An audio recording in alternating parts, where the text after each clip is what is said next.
Thank you for joining us. It's an honor having you here.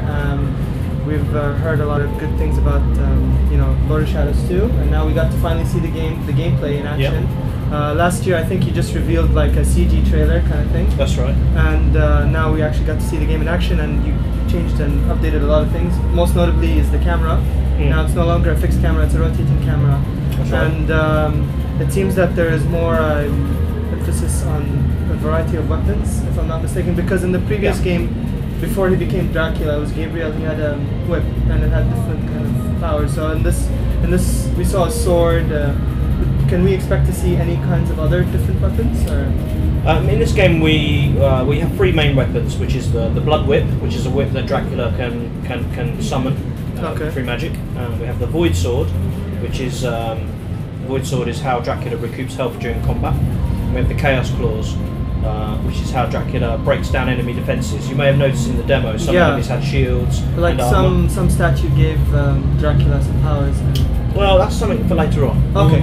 Okay. So these main weapons are different to what we had in the original game. We had light and shadow magic, which augmented the whip weapon. This time, the void sword and the chaos claws have their own combination attacks associated with them.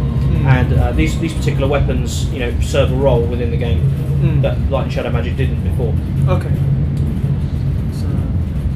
So, where in relation does Mirror of Fate fit in? Kind of in the middle. Mirror of Fate is more of a side story, if you like, that fits in the middle, that explains the relationship between the Belmonts and Dracula. Lord of Shadow 1 and Lord of Shadow 2 really are the story of Dracula. You don't need to play Mirror of Fate in order to enjoy this game, okay? But there is a story recap.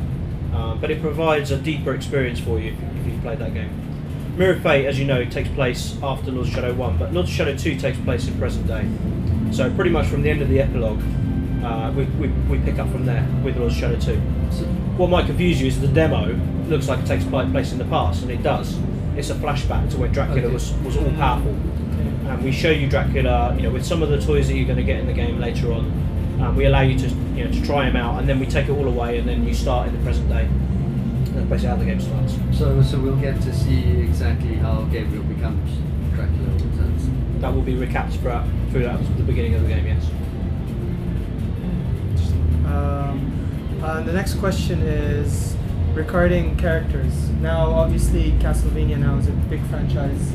It's been since the NES days, and there are so many characters, so many different sort of storylines and timelines. But now there's like a completely, I think with the Lords of Shadows saga, it's like a completely fresh start. That's right. However, it does touch a bit upon the previous Castlevania games, like with the Belmont families. So, would we expect to see maybe a recurrence of fan favorites? I don't know, I'm just saying, like Alucard. well, Alucard is in the trailer, so he definitely plays a part in the game. The Lords of Shadow series is something completely separate from the older games. Yeah. We tried to take the game in a new direction and reboot the series for new fans. So whilst we have, we also obviously have characters, and we have monsters, and we have certain homages to the old games. It's very much a new direction for the series. Right. And it's not like the series hasn't done this before in the past. Right. Yeah. We've had the classic games. We had Simon's Quest, which was very different.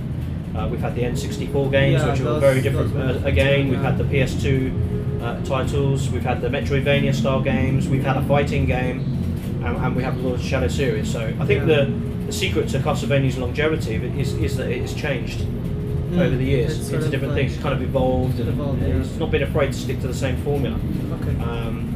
So I think with Lords of Shadow we've tried to create something that's standalone, that people can get a different take on the mythology. That's what we wanted to do, was to sort of give a different viewpoint, a more European viewpoint, if you like. Yeah, but the reason why I asked that question is because I felt that, because I go a lot online and I talk to people, and a lot of, let's say, the Castlevania, let's say, hardcore fans, some of them, they're a bit like, felt like Castlevania Lords of Shadows left out a lot of the, maybe, I'm not saying the charm maybe, of the fact, because like Castlevania before had like sort of an anime kind of look to it, like the characters felt like anime-ish, and they had like this weird, charming touch thing to it. And with Lords of Shadows, we're going for like more of a realistic kind of approach. right. So is there something you might plan on doing in like in future, something that might touch upon that?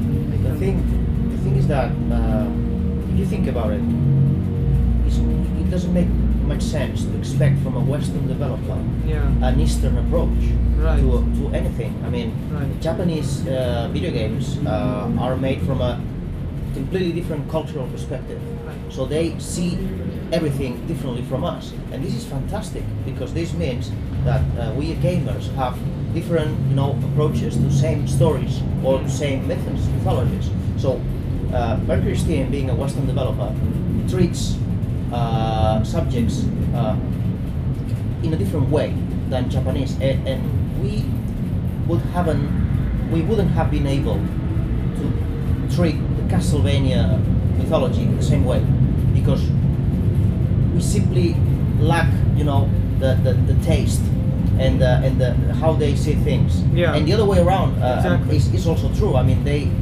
see it's very, very unlikely that the Japanese developer can build a game I mean, like I've Lords of seen Shadows. Japanese games try to pull off a Western kind of game, and it doesn't turn out the right, because it feels forced, kind of thing. So I guess I kind of get what you're going with that. So yeah. Do you have a question? To interject to that is, I actually found Mirror of Fate to almost have a very Japanese feel to it. It felt almost like a classic Castlevania. Yeah, we used the classic games as our inspiration for that game. I'm not talking about the Metroidvania style games, but the original classic games. And what we tried to do was create a melding between the Lords of Shadow universe and those kind of classic games. The classic games were, in many ways, had quite a Western outlook. If you remember back to those days, it was very much Universal monsters, sort of an American perspective on creatures. It went more Japanese later on in its history, from Symphony of the Night onwards, or Wonder of Blood onwards, actually. I mean, we do. What's the word? We do have influences from Japan as a development team. Of course, we like Japanese art, we like Japanese cinema, that kind of thing. But generally, I mean, we're creating a universe that's very much, our own creation, rather than trying to copy something that's already been done in the past. Following on from that, the Castlevania fan base is almost split, evenly in two. There's the Classicvania and the Egavania. Where do you sit? We don't sit anywhere in between the two. I think a lot of the classic fans, like our approach. I think that the issue is with Castlevania, because it's changed several times. Like you say, you have a group that like this version, you have a group that like this version, and they don't get on. I think when you're rebooting a saga, you have to kind of go your own way, and you have to create your own, take on the saga. And I think by doing that, you can give people something else to like. Probably in 20 years' time, people saying, "Hey, I'm a Lords of Shadow fan, and I hate the new direction." I think you're not going to be able to please everyone. That's my point. You can try to please everyone, and you'll end up with a failed game. I think you've got to go your own way.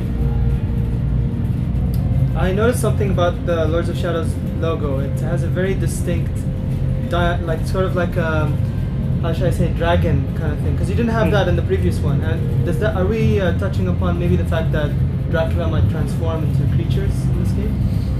Who knows? I mean, Dracula. The word Dracula in Romanian has a connotation with dragon.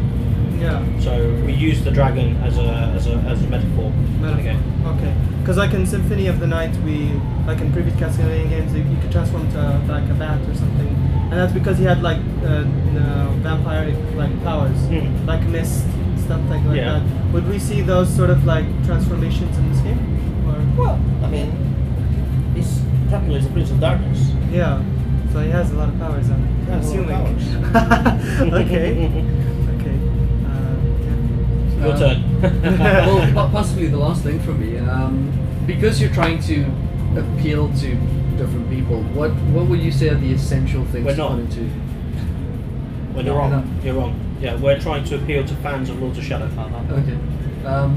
Still within that, what would you say are the essential things that need to be in a Castlevania game? I think the essential things that need to be in a Lords of Shadow game is the combat needs to feel like it's sophisticated, that has a strategy to it, that has depth to it. One of the things that we wanted to do with this game is to beef up the exploration aspect of the game, because we felt that was a weakness of the previous game, the linearity of the game. So this time we've gone for a more kind of open, seamless world that players can explore. That's opened up gradually through story elements. But by the end of the game, you can walk from one end of the city to the other. We wanted to give players a reason to explore, to be able to go back, to go left or go right. If you look at, in the hack and slash genre, if you think of games like God of War or Devil May Cry, you're always moving forward. But in this game, you can go back, you can go left, you can go right, and that's something very unique to this particular genre of game. We want to tell the story of Dracula. That's the key thing that we're trying to do here, is to finish the story, to tell the story of Dracula, to give players a satisfying conclusion to the Lords of Shadows saga. And this will be the last game from us as a Castlevania game. I think we've made our mark. It's been the most successful Castlevania ever released. So I think that there were a lot of naysayers and people making a lot of noise on the internet.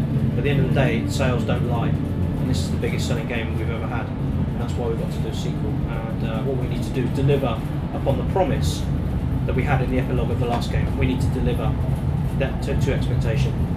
We want to exceed expectation as it happens, but there are a lot of surprises in this game, and I don't want to spoil it, but we really feel that we've improved every aspect of the game that was perhaps a weakness of the previous game. Don't expect regular sequel. It's not at all at any level. And then following on from that, where to from here? I have heard rumblings of a Contra reboot. What? Mum's the word. I couldn't possibly comment. But we want to go out with a bang. We want to leave our mark on the Castlevania history. We want people to look back on this and say, this was something unique, something special within the Castlevania mythology. And you have to look at the series as a 25-year. You can't just look back at the high watermarks. You've got to look at the whole series, and you've got to see that the Castlevania has evolved and changed, and that's why it's still going after 25 years, 26 years. There are many series that come out with sequels, and after 2 or 3, you're bored with it. Castlevania's still going strong.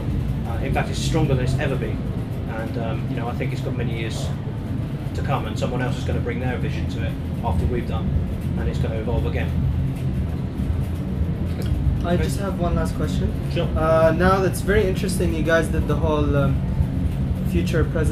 past and future thing, because it probably opens up new possibilities. Because you said, I believe in one of the videos, you mentioned how you'll get to see Dracula as an old person walking in this modern city, and then you said to go back and just remember his other days when he was still a young Dracula.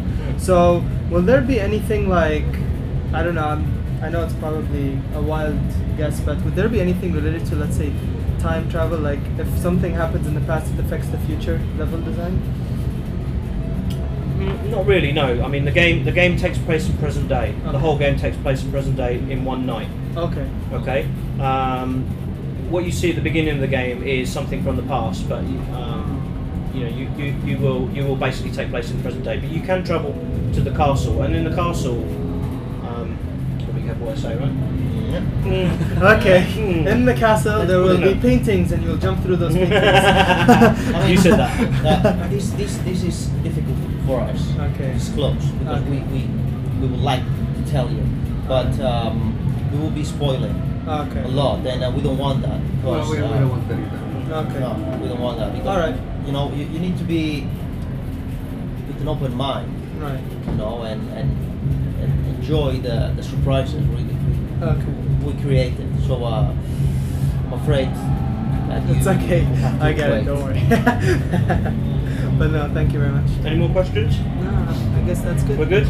Yeah, thank you very much. Thanks, guys. Thank you very much. Thank you. It's a pleasure. Bye.